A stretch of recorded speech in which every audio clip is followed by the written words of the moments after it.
Hello po, Tita Darlene. Hello po, Tita Darlene. Thank you so much po. Hello, it's me, Darlene Vlog.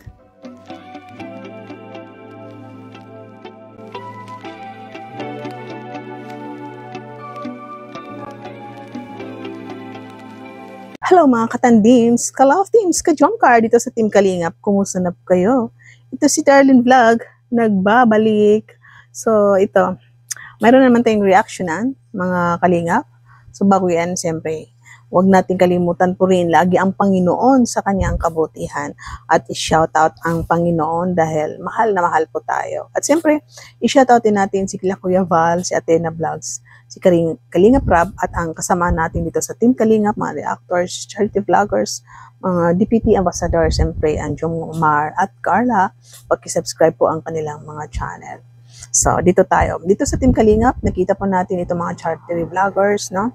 Kung paano sila tumulong sa kapwa, paano sila mag-share, may sponsor man wala, gumagalaw sila, no? Gumagalaw, naglalabas ng kanilang sariling pera. Minsan may mga sponsor sila. So, hindi rin madali minsan sa charity vlogger na gumalaw kung wala silang maibibigay. Kasi siyempre, pag i-vlog mo yung isang tao, first vlog mo, pwede mo bigyan ng konti. Pangalawang vlog mo, pwede malaki-laki, no? So, yan po ang nangyari sa mga charity vlogger. Yun ang observation ko. At ito sa mga charity vloggers, meron silang pabahay, no? Na mahirap din na sarili lang pera, buo na. So, minsan may mga, may mga sponsors na po. So, ito si Jomar, reaction na natin. Nakita po natin ang kanyang bahay, no?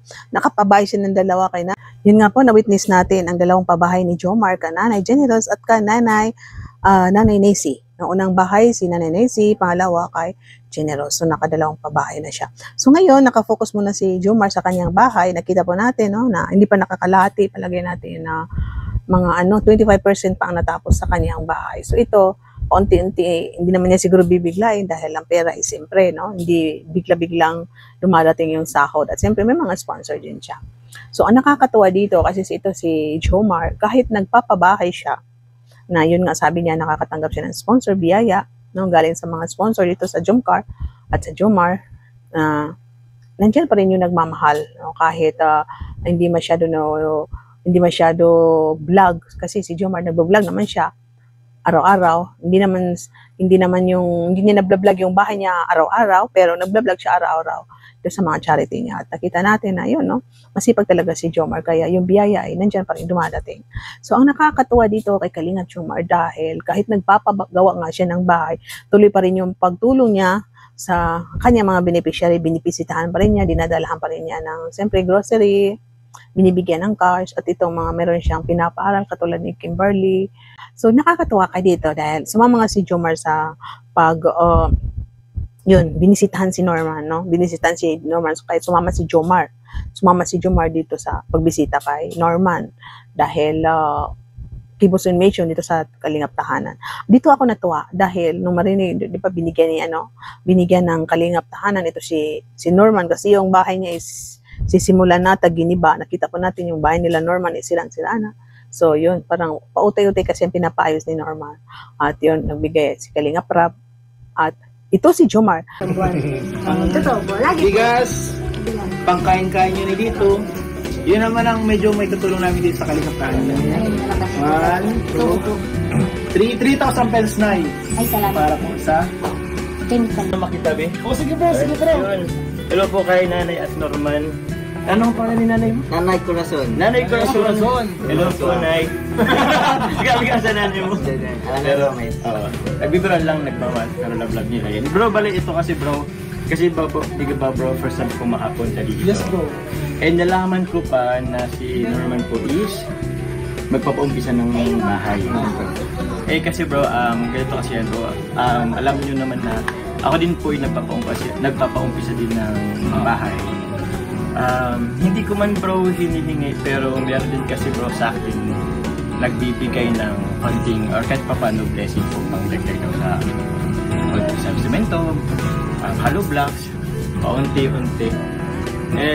Naisip ko lang din bro yung sitwasyon din nila ni Norman. Kaya nagpapasalamat ako kay Tita Susan dahil yun, nagpabigay po siya ng panimula dun sa nila, Norman, sa pabahay. And ito bro, since nabil-bless din naman ako bro, gusto ko rin din po kasing i-share po yung blessing din na natanggap ko sila sa iyo Norman at kay Nanay Corazon, pampadagdag lang din sa pabahay niyo po. Ito po Nay, Norman, i-Norman ko na lang siguro. Okay lang man? Sige, 1, 2, 3, 4,000, 5,000. Grabe, Papa Joms.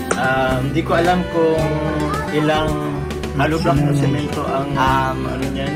Pero kahit pa paano makadagdag lang sa pagpatayo mo, pagpangkusa mo ng bahay. 600 na hollow block, Papa Joms. 600, na-complete mo agad. Complete ko na to. Salamat sa iyo, ang isang buong pader, Papa Kalay. So, yun nga, no, ito si Jomar na kahit nagpapabahay siya, nasa isip pa rin niya yung tumulong sa kapwa. Tulong-tulong pagtulong niya, pagbisita niya sa kanyang mga beneficiary, no? At siyempre, nakita niya si Norman. Ito si Norman na ikasamahan din sa Kalingap, Keyboys. At siyempre sila ng bahay. Ito bang pusa ko. Pasensya na po ko na yung dumaan yung pusa ko. Tarantado talaga. Hindi siya nakita. Dumaan siya dun sa table. So yun.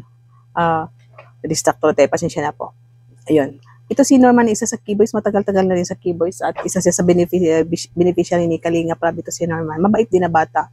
May channel din siya pero hindi gaano nakaka-revenue ng malaki. At ito, no, nakita natin na yung bahay din nila kailangan din ng tulong. Kaya si Kalinga Prab nagbigay. Siguro may, hindi na mention dyan na may sponsor. Pero siyempre, ang yung ganyan na pagpapais ng bahay na, no, kukulangin yung 50,000, 100,000, no? Siguro, depende kung paano i-repair. Pero yun, nakakatawa kasi itong 5,000 na binigay ni Jomar. Malaki-laki na rin, no? Makakabili yan ng ilang pirasong hollow blocks. O diba po? Tapos utay-utay lang pag-repair. So yun nga makalingap, no? Ang ating reaction dito is, kung may puso kang pagtulong talaga, kahit kailangan mo yung pera is, magbibigay ka rin sa taong may kailangan. Lalo na pagkasamahan mo, no? Hindi man humingi, pero nakita mo na kailangan ng tulong, tutulungan natin. Ganun din ang gawin natin sa ating sarili, no? Sa ating kapwa, sa totoong buhay. Na kung meron tayo, may sobra, huwag tayong sakim, no? Tutulong din tayo. No? Tutulong din tayo, lalo na sa nangangailangan.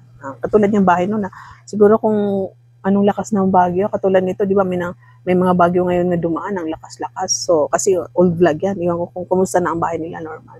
So, yun. So, kayo din, mag-ingat din kayo kasi may paparating daw na bagyo ngayong bukas ng Sabado. Iwan ko anong bagyo yun. Hindi natin alam kung saan ang mas malakas. Ito yung Tino o yung paparating na bagyo.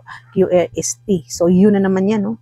Alphabetical kasi yung bagyo na dumadating sa Pilipinas. Bago matapos, dadaan pa yan ng A. No? So, thank you so much sa lahat na nanonood ating reactions video. Thank you, Jomar, sa pagmamahal mo sa iyong kapwa, pagtulong mo sa kapwa, na kahit nagpapabahay ka, is nandyan pa rin yung support mo sa Keyboys. God bless you, Jomar, at sana pagpalain ka ng Panginoon. Thank you sa lahat na nanonood ng ating reactions for today. Paki-like po ating video, paki-subscribe, so hindi pa nakasubscribe dyan. Thank you so much. God bless you, and I'll see you in my next reaction video. Shoutout sa lahat ng supporters na nagbibigay dito sa landing page ng mga sponsor. God bless you. Kahit hindi ko kayo ma-shoutout isa-isa, alam nyo kung sino kayo. God bless you. Ingat kayo lahat, and thank you for watching. Bye, and God bless you, everyone. Keep smiling.